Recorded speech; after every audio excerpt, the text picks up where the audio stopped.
Panginoon, maraming pong salamat sa iyong biyaya ng mensahe ng Diyos sa Pagkakot.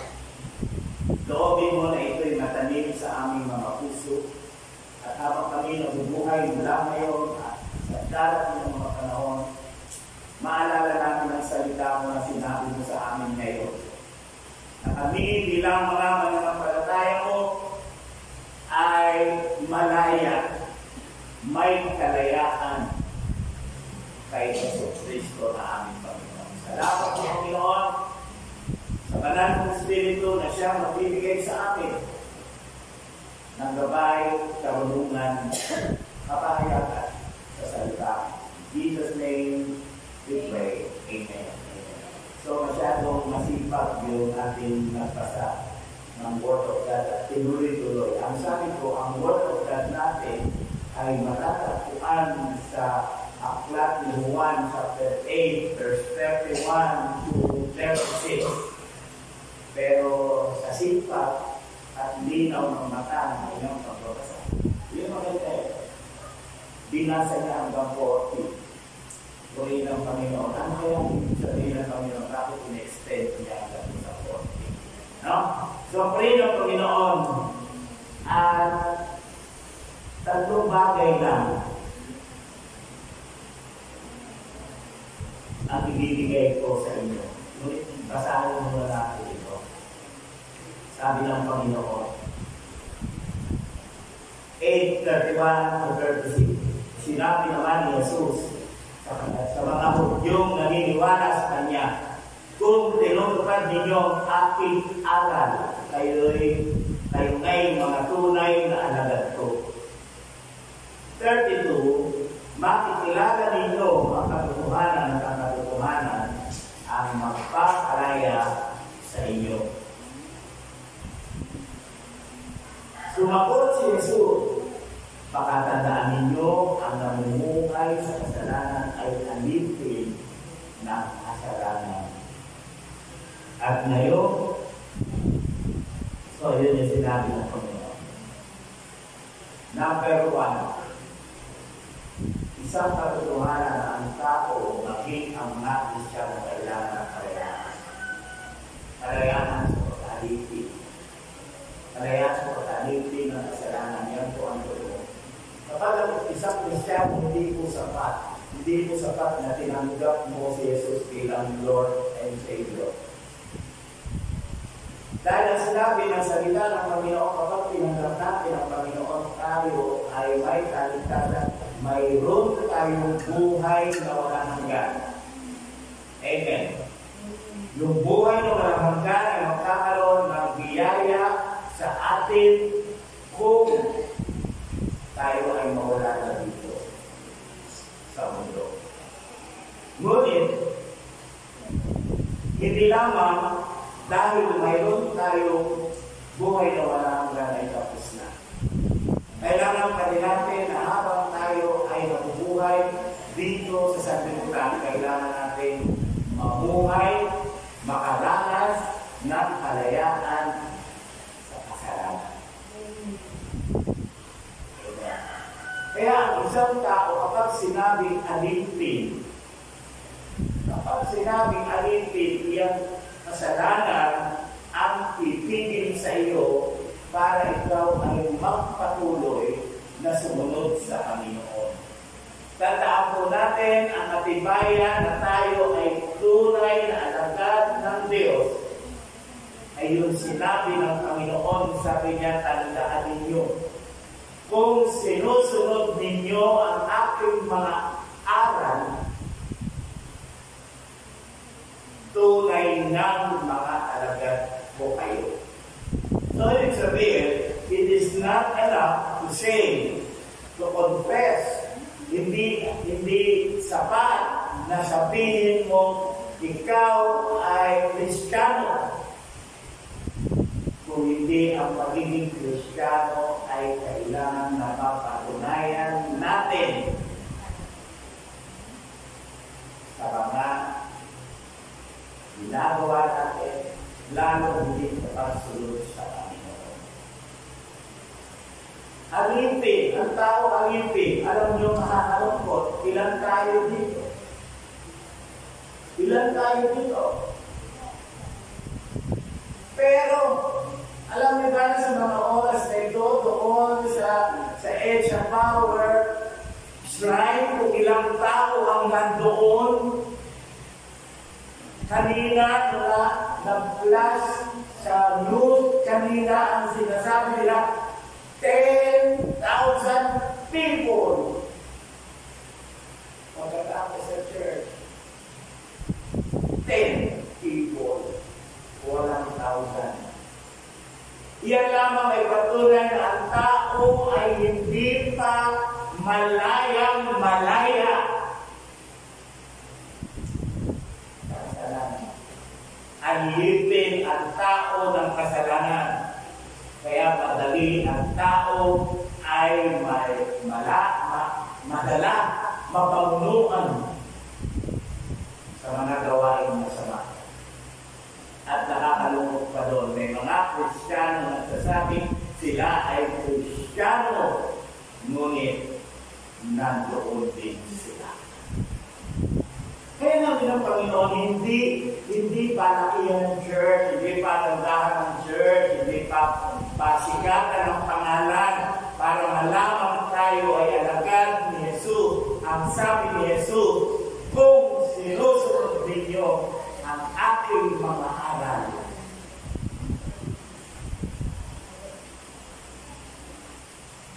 makikita ngayon nga ay tunay na mga alagad. Kailangan malaya tayo. Malaya tayo sa kasalanan. Yun yung number 1. Tayo ay pinalaya ng Panginoon mula sa alipin ng kasalanan.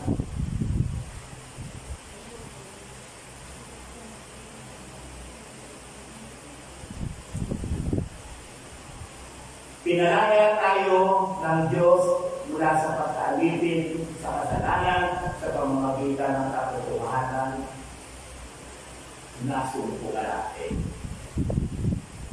Ang Panginoong Hesus, sabi niya sa kanyang salita, ako ang daan. Ako ang katotohanan at ang buhay. Ibig sabihin ng Panginoon, walang ibang katotohanan maliban sa Panginoon. Kahit na mag-ipon pa ang lahat ng tao sa buong Pilipinas at mayroong isang tao na magsasalita sa kanilang harapan at kalagitnaan, ang sigurado kapag ang pagpipito na yan ay mayroong kang bubuwagin. Sigurado, 100%. Lahat ng bagay na maririnig ng napakaraming tao, walang katotohanan. Dahil ang Panginoong Hesus ang dapat ipangaral ng mga tao. Ang Panginoong Hesus ang dapat makita ng mga tao upang mga tao ay magkaroon ng kalayaan.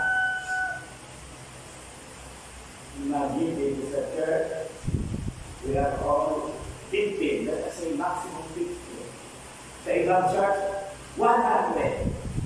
Sa ibang church, 70. Sa ibang church, 200. Compare natin yung mga bilang na yan sa mga tao na nandoon ngayon. Naalipin ang kasalanan. Napakarami na 10,000. 10,000 sabi kanina. Yung doon pa lang sa location ngayon. Pwera pa yung nandoon sa ibang location. Ito ang patunay na ang tao ay walang kalayaan sa kasalanan. Kaya madaling ang tao ay dalhin sa kapahamakan kaysa dalhin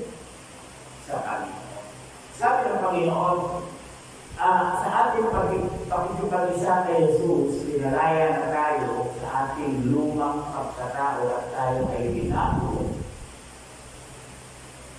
Binago tayo ng Diyos.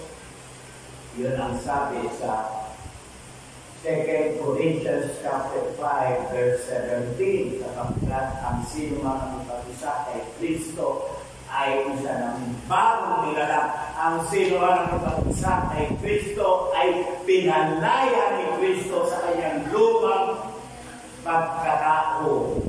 Yung lumang pagkatao na siya ay alipin ng kasalanan. Alam mo, patay ang buhay bilang Kristiyano. Tayo laging nasa negative.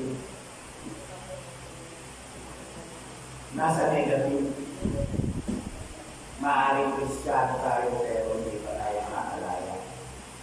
Kasi yung kasalanan na umaalipin sa atin, iyan ang nagiging ugat upang tayo bilang mananampalataya ay hindi magpatuloy hanggang darating yung panahon, ayaw ko na.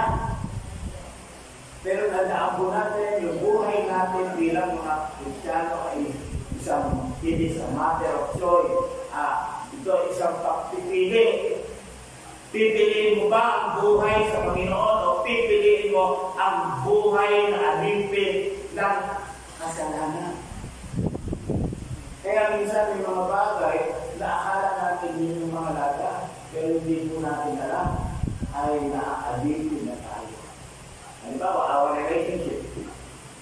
Yung relationship natin sa isang tao na alam natin hindi nakakalugod sa Diyos at pinagpipilit ang natin, it means you are under the slave doon sa dalawang klase ng buhay. Nakakala ng tao, okay lang, ayos lang, pero isa lang ang nakikita ng Panginoon. Sinasabi ng Panginoon, my son, my daughter, you want to be great. Gusto mo bang lumayo? Kung ang Panginoon ang katotohanan ay nasumpungan natin, sabi ng Panginoon, ang katotohanan ay makikita nila, makikilala nila ang katotohanan ang magpapalaya. Marami ng Kristiyano ang nagpatotoo na matagal na silang Kristiyano at na nalagay ang kanilang buhay sa isang buhay na akala nila'y ayos lang. Pero sa kanilang pagtotoo, sa patuloy nilang pagsunod sa Panginoon, unti-unti pinakausap sila ng Panginoon sa kanilang mga puso. At sa katapos-tapusap, nakikita natin na sila'y nagpapatotoo, na sila'y pinalaya ng Panginoon. Masama po ito. Piliin natin maging malaya kaysa maging alipin ng isang kasalanan o anumang bagay na akala natin ay okay lang. Tandaan po natin, ang kalayaan natin sa Panginoon, makamagda natin sa sinabi ng Panginoon. Kung tutuparin ninyo aking mga aral,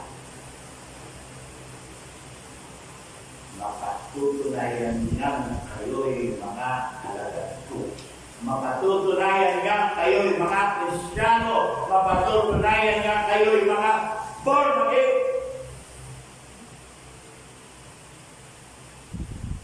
Alam ko, yung mga born again nandoon. Kailangan tayo makalaya una sa Panginoong Jesus. Kapag kilala natin ang Panginoong Jesus, alamin natin kung ano ang mga bagay na kanyang ninanais, alamin natin kung ano ang kanyang inaayawan, anong kanyang ginugusto, at yung kanyang ginugusto na mga aral niya sa atin, yun ang gawin natin para mapatunayan natin ang Panginoon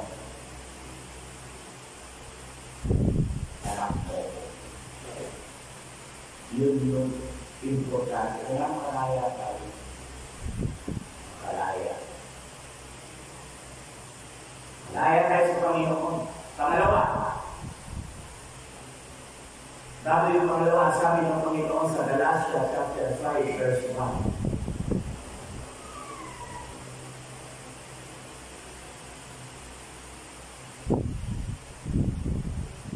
Chapter 1 verse 5 ng Galatia, malaya na kayo sa Panginoon.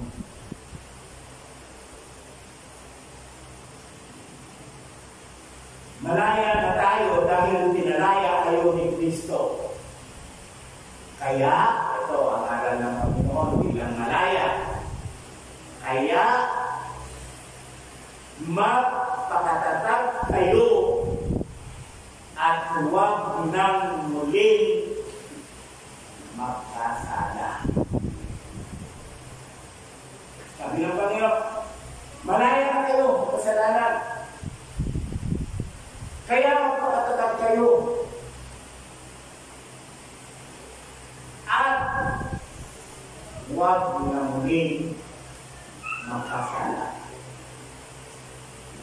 May personal question sa akin noon. Pastor, tao lang nakakasala. So, yes. Tao lang. Ang tukso, walang exempted. Lahat tayo pwedeng matukso. Ngunit ang tukso ay nananatiling tukso kung ito ay hindi natin papatulan o gagawin. Ang tukso ay nagiging kasalanan kapag tayo ng mga mananampalataya o kapag ang tao ay umagat sa tukso. So, ibig sabihin, mga kapatid, hindi nawala sa atin ang magiging tao. Hindi nawala ang ating sariling kalooban, yung pagpili natin. Ang sinasabi ng Panginoon, malaya na tayo, huwag na tayong muling magkasala. Malinaw na hindi tayo ligtas sa tukso. Pero bilang Kristiyano, mga kapatid, mayroon tayong kakayahan, ability o abilidad na binigay ng Panginoon para tanggihan, para talikuran ang mga tukso sa sarili nila. Ang bil ng Panginoon, huwag ka na magpatukso. Kasi pag magpatukso ka, makakasala ka muli. Ang isang kasalanan na ating pinamuhay ng for long time, matagal na panahon, umagiging sa atin, pinalaya tayo ng Panginoon doon sa kasalanan niya, dapat aalis na tayo doon. Lalaya na tayo doon. Iiwanan na natin yung bagay na yun. Dahil ang pinipili natin, kaya iniiwan natin na ang pinipili natin ay yung mabuhay na may kalayaan kay Kristo. Amen. Kung ang lahat lang ay magiging malaya kay Kristo,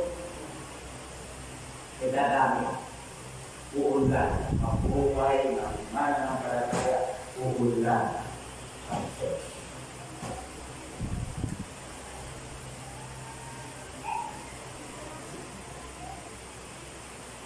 Sabi ng Panginoon, Romans 6, chapter 1, verse 2. 1 and 2.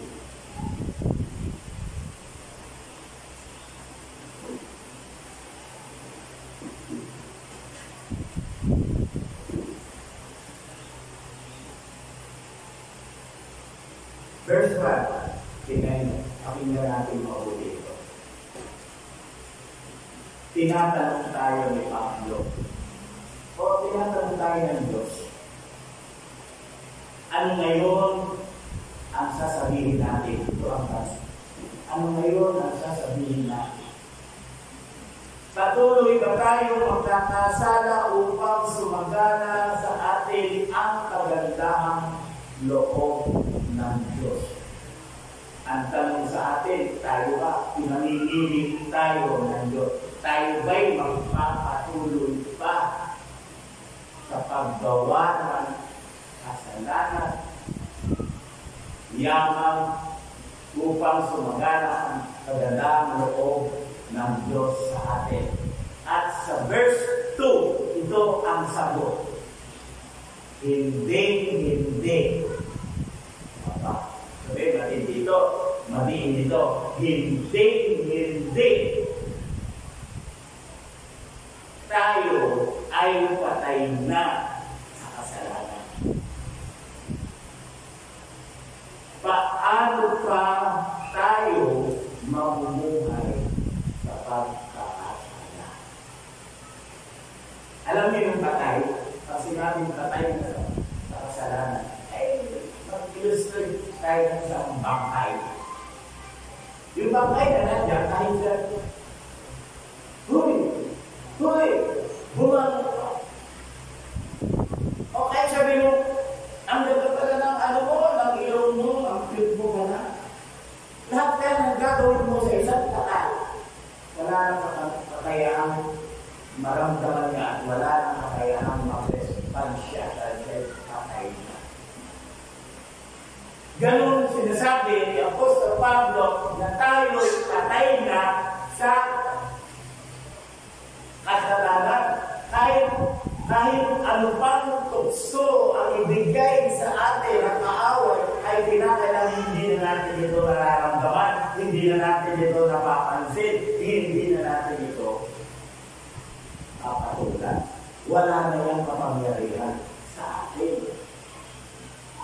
Dahil tayo pinalaya ng Panginoon.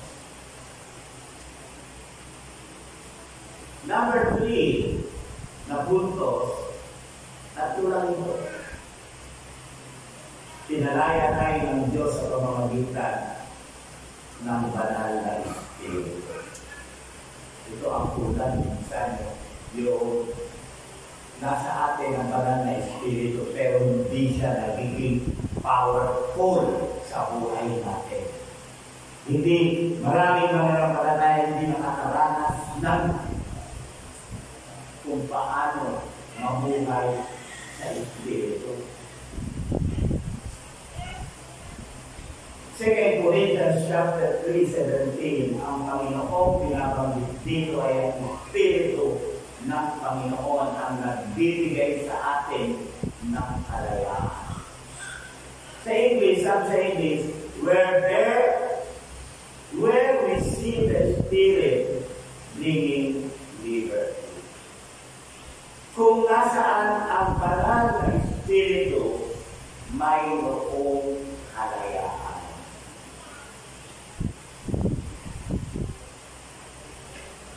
Ang banal na ang Diyos Ama, yan, ating Diyos ay mayroong tatlong ay sa Tagalog at person. Ang ating Diyos Ama ayon sa Biblia, ang ating Diyos Ama ay nasa langit ay mayroon siyang kaharian.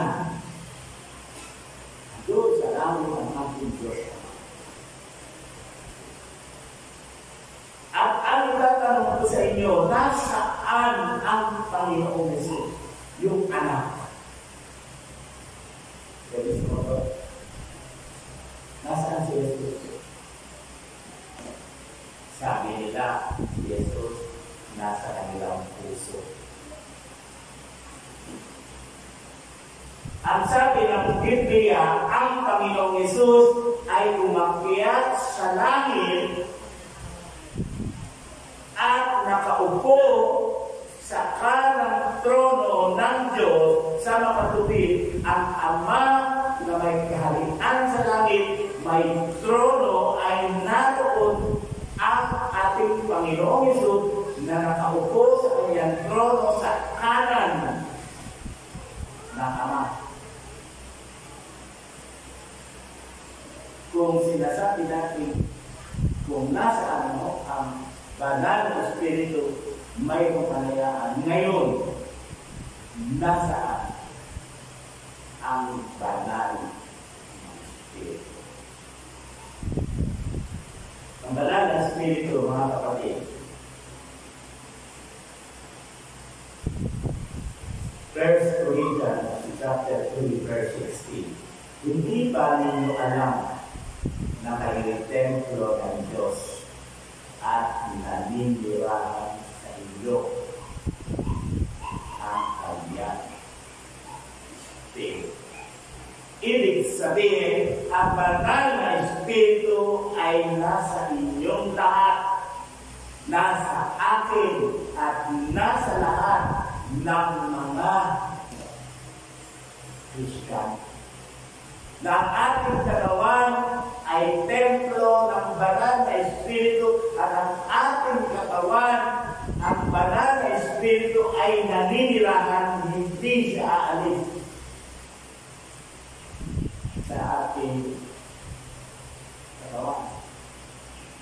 Kung sinasabi ng banal na salita ng Diyos na kung saan naroon ang Espiritu, naroon ang kalayaan, mayroong kalayaan. So, ibig sabihin na tayo ay mayroong kalayaan dahil nasa atin ang banal na Espiritu.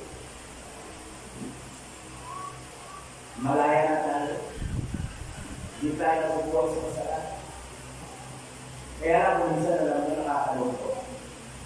Yung banal na Espiritu na nasa iyong katawan, kahit sa kamapunta kasama mo yan. Hindi yan atin sa iyo. Pag pumasok ka sa sugalan at nag-madyong ka, habang nakaupo ka at nagmamadyong, nandun, kasama mo yung Holy Spirit. Ano talaga yun? Ito yan. Ano kaya nararamdaman ng Holy Spirit? Mga lalaki, kapag kayo pumasok ang nightclub, mga lalaking Kristiyano, nagsasabi kayo, kapag kayo pumasok ng nightclub, lalahanin nyo, pinapasok nyo sa nightclub ang Holy Spirit kasama nyo. Ano kaya ang mararamdaman ng Holy Spirit? Kapag ang isang Kristiyano ay puro hindi nakadulubog sa Diyos ang kanyang ginagawa, ano kaya nararamdaman ng Holy Spirit? Ang sabi ng Biblia, ang Holy Spirit ay nalulumbay ang Holy Spirit. Kapag ang Holy Spirit nasa iyo at kung ano-anong ginagawa mo, iniisip mo ay walay pakalooban ng Diyos, makapansin mo ang kalumbayan ng Holy Spirit ay magmamanifest sa iyong buhay at yung buhay mo ang pagkakuyulite. Gaganon ka, babagsak. Until you will decide, ayaw ko na. Lalayo na, hindi ko na kaya. Pero kung ang Holy Spirit ay nire-respeto natin at binibigyan natin ng honor, glory, kung paano natin binibigyan ng honor and glory ang Father and the Son, sigurado may kalayaan tayo at magiging matagal. Hindi ko matanggap sa sabi sa akin sa chat. Ayaw ko na. Ito ko na ayaw. Kahit sa korte, kapag isang akusasyon, wala kang resibo, wala kang may papakita ng ebidensya.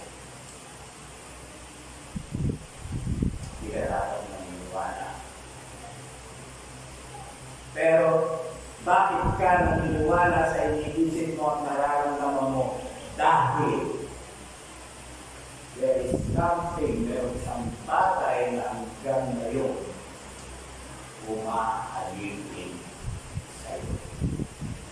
Hanggang ngayon hindi pa nakakaroon ng tunay na kalayaan na Kristiyano. Kasi kapag malaya ka sa bigay sa tanan, mariska talagang sa mga nalagyan.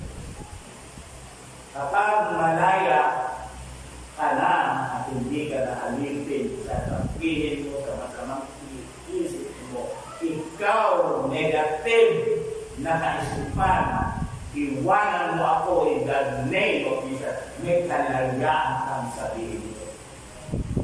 Kung meron kang sakit, karamdaman, meron kang kalayaan at kapangyarihan ibinigay ang Diyos para sabihin mo sa sakit, karamdaman, lumayas ka sa aking katawan, ang katawan ito ay templo ng Kalanang Spirit. Our body is not just a temple, it is the territory of the Lord. Do not allow Satan to make our body as his dwelling place. Let the Holy Spirit who dwells in us dwell greatly sa buhay natin sa ating mga katawan. Kalayaan, gusto mo bang lumaya sa pagiging masungit? Akala mo kung kasungitan mo, okay ka. Gusto mo lumaya sa kasungitan? Mabuhay ka, malaya ka. Sumunod ka sa aral ni Kristo. Gusto mo lumaya sa kadamutan? Sumunod ka sa aral ni Kristo. Gusto mo lumaya sa isang buhay na alam mo na hindi sa tanggap sa Diyos. Sumunod ka sa aral ni Kristo. Sumuko tayo. Lord, hindi ko na kaya. Totoo namang hindi natin kaya sapagkat ang Diyos lamang ang may kakayahan. Alam niyo ang taong malaya. Conclusion. Ang alipin na sinasabi ng Panginoon, ito ang buhay. Kung tingnan nyo ito ang buhay na alipin na nandito pa ba tayo? Kung nandito pa tayo, ibig sabihin, alipin pa tayo. Galatians chapter 5, 19 to 23, hindi makakaila ang hilig ng laman. Ang isang alipin sa kasalanan ay hindi nabubuhay sa spiritual, nabubuhay sa laman. Kung ano yung nakakasiya sa kanyang laman. Hindi maikakaila ang mga hilig ng laman, pakikiapid, kahalayan at kalaswaan. 20. Pagsamba sa Diyos-Diyosan, pagkukulang, pagkabuot sa isa't isa, pag-aaway-away, pagsiselo, pagkakadalit at kasakiman, pagkakakibanti at pagkabahagi.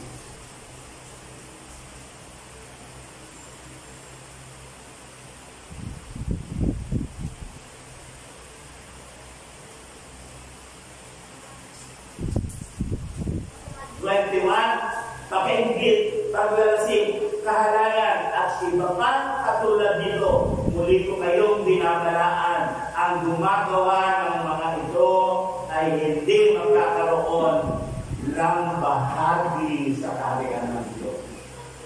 So, ang isang tao kapag alipin ng kasalanan at ayaw niyang tanggapin ang Panginoon sa kanyang puso bilang Panginoon sa sariling tagapagligtas, ibig sabihin, ayaw niya ng kalayaan, ini-enjoy niya kung anong klase ng buhay mayroon siya.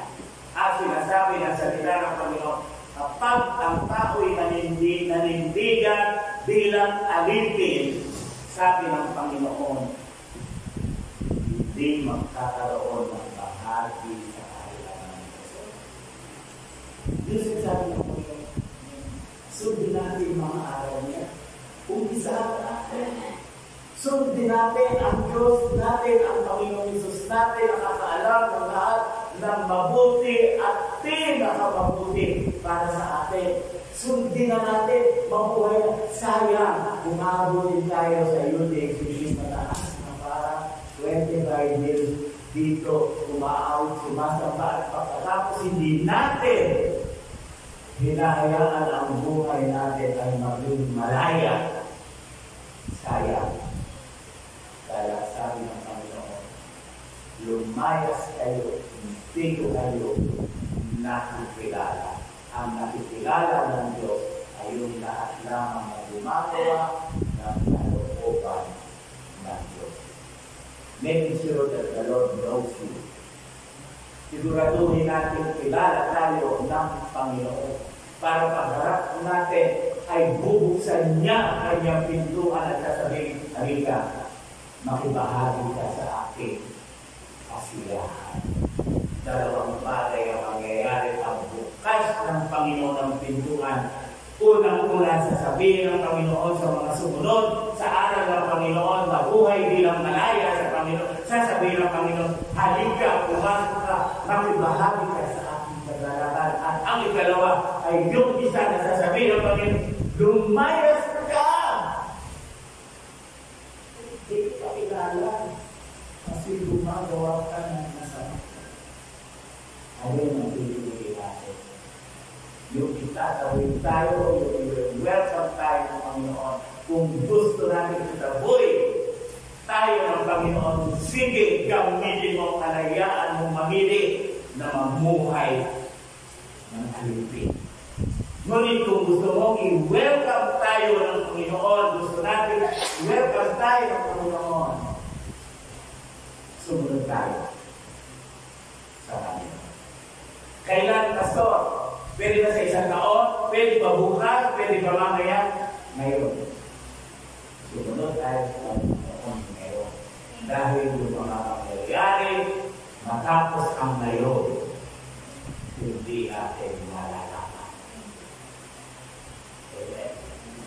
Siguro nakaranas tayo, kasama mo lang mga master.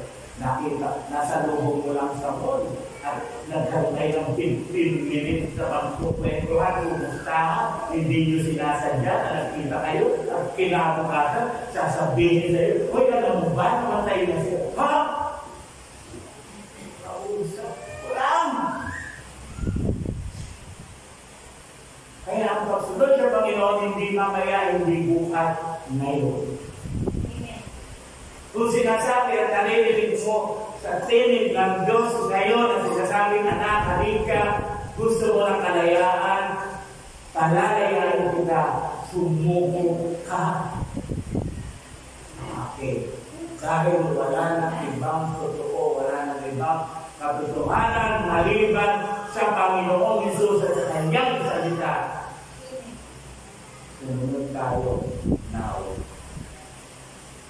Now let us be free in Jesus' name and tell, I am free. At katapos-tapusan, mga kapatid,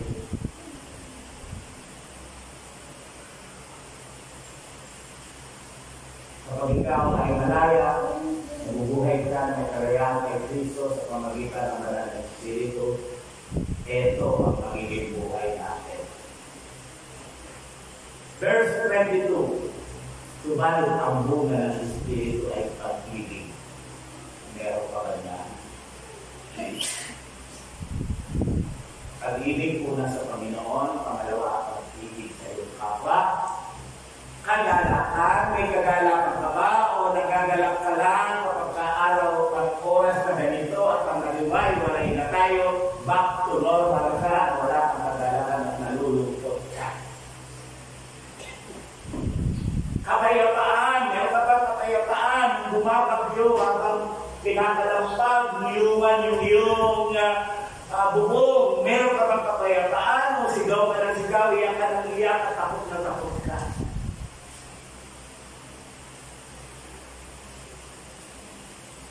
Kagadaan, kabaitan, kabutihan, karapatan, masarap ka ba, mabait ka ba, may kabutihan na tayo. Hindi lang sa tayo mabuti, hindi sa ating kapwa. Sa 23, kainauna at pag-ibigil sa sarili, walang bakat laban sa mga ito. Nandiyan ang tukso, wala kang mahina ka, sabi, self-control, pigilin mo yung sarili. Ay, gusto mo sasabunutan ko na to, pero doon ka pa rin sa Holy Spirit na wag na. Wag ka na, iba kailangan mo.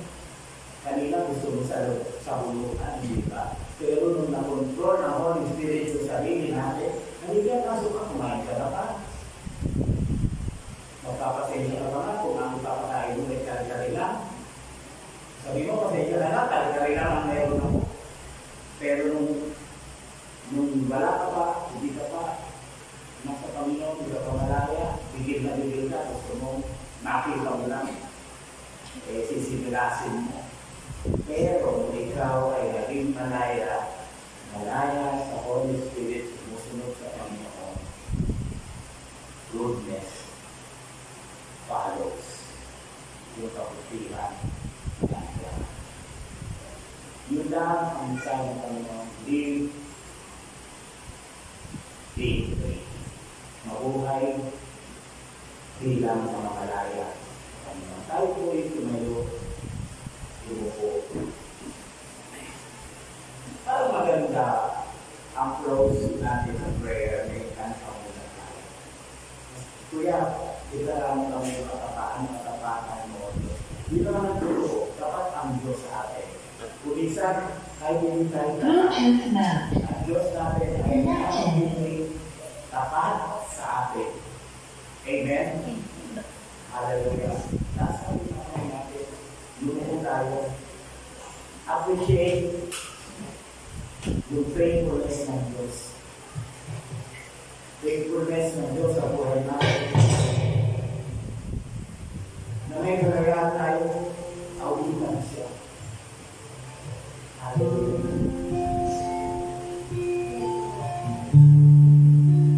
Sumakay kayo lahat, memorize na yung song na to.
pambihira.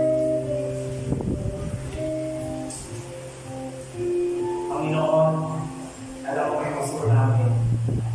Alam mo ang buhay namin. Alam mo ang iniisip namin. Kung mayroon mga bagay, Panginoon, na hindi namin isinusuko sa iyo, nais namin ang kalayaan. Sa buhay na hindi nakakalugod sa iyo, Panginoon, palayain mo kami. Patawarin mo kami, Panginoon, sa mga kasalanan tumalipin sa amin at sinusuko namin ito sa iyo. Sinusuko din namin, Panginoon, ang anumang bagay na nagiging mahalaga para sa amin. Upang kami na anak mo ay lubusang mabuhay na may kalayaan sa Panginoon Kristo. Salamat po, Panginoon. At nubay